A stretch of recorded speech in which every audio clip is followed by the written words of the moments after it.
Today, we're diving into a technology that sounds like it's been ripped straight from a science fiction movie. But here's the thing, it's not.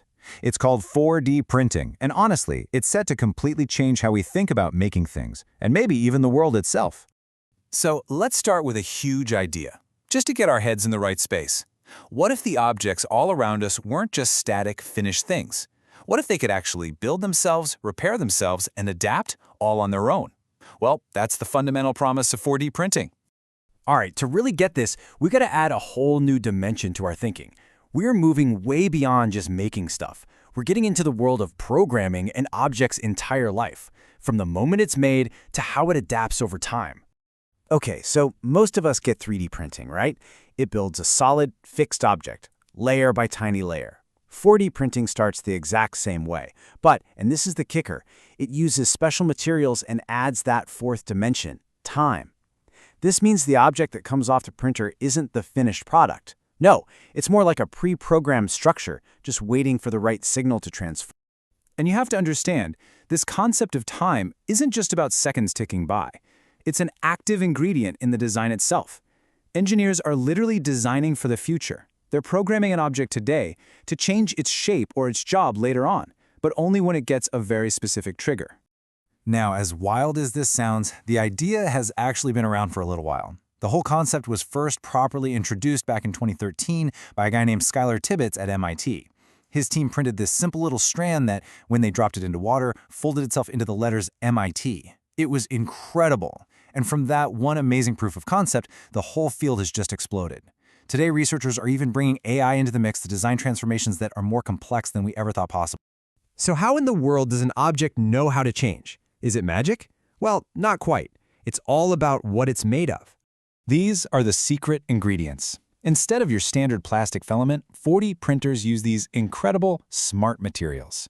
You've got shape memory polymers, for instance, which you can print, bend out of shape, and then, with a little heat, they'll snap right back to their original form. Hydrogels swell up with water, which creates movement. By cleverly combining these kinds of materials, you can program these really specific, almost choreographed transformations. And this right here is the final piece of the puzzle. The material has the transformation instructions baked right into its structure, but it needs a key to unlock those instructions. That key is the stimulus. So you could design an object to stay completely flat until it gets wet or until it heats up to a certain temperature, and only then does it activate and assemble itself. Okay, this is where it gets really, really exciting. What can we actually do with things that build themselves? I mean, the applications could completely revolutionize entire industries, changing everything from medicine to construction to even the clothes that we wear. Let's start with medicine.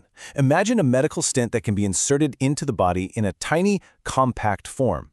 Then, once it's in place, it uses your own body heat to expand and perfectly fit your unique anatomy. Or picture tiny little devices that only release medicine when they detect the specific pH level of a tumor, targeting the treatment with unbelievable precision. Now, let's scale that idea way up. Think infrastructure. You could ship building parts completely flat, saving a ton of money in space. Then, once they're on site, you just add water and they assemble themselves. Or how about a water pipe that, the second it senses a pressure drop from a leak, automatically changes shape to seal the crack all by itself? Suddenly, our infrastructure isn't passive anymore. It's active and resilient.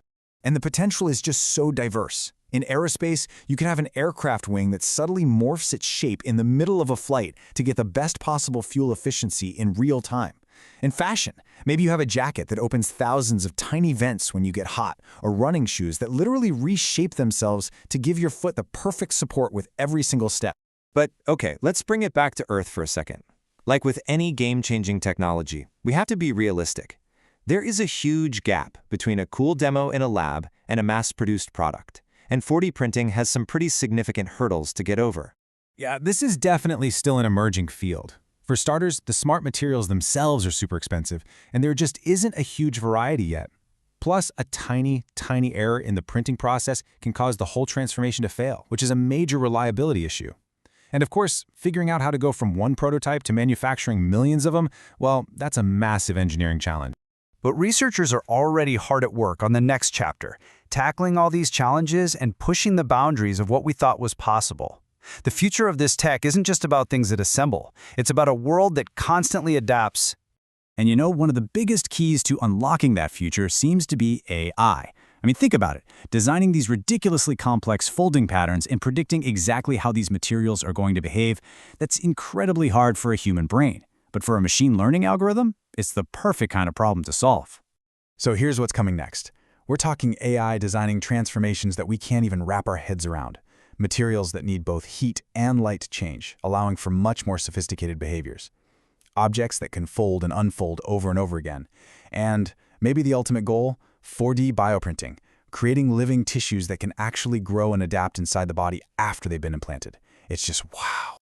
This quote really just captures the massive shift in thinking we're talking about here. It's a fundamental change in how we see the physical world. The line between a static object and a dynamic machine, it just starts to completely blur. And that's the thought I really want to leave you with. When the materials all around us are no longer passive, but are instead active, programmable, and constantly evolving, what does that truly mean for our future?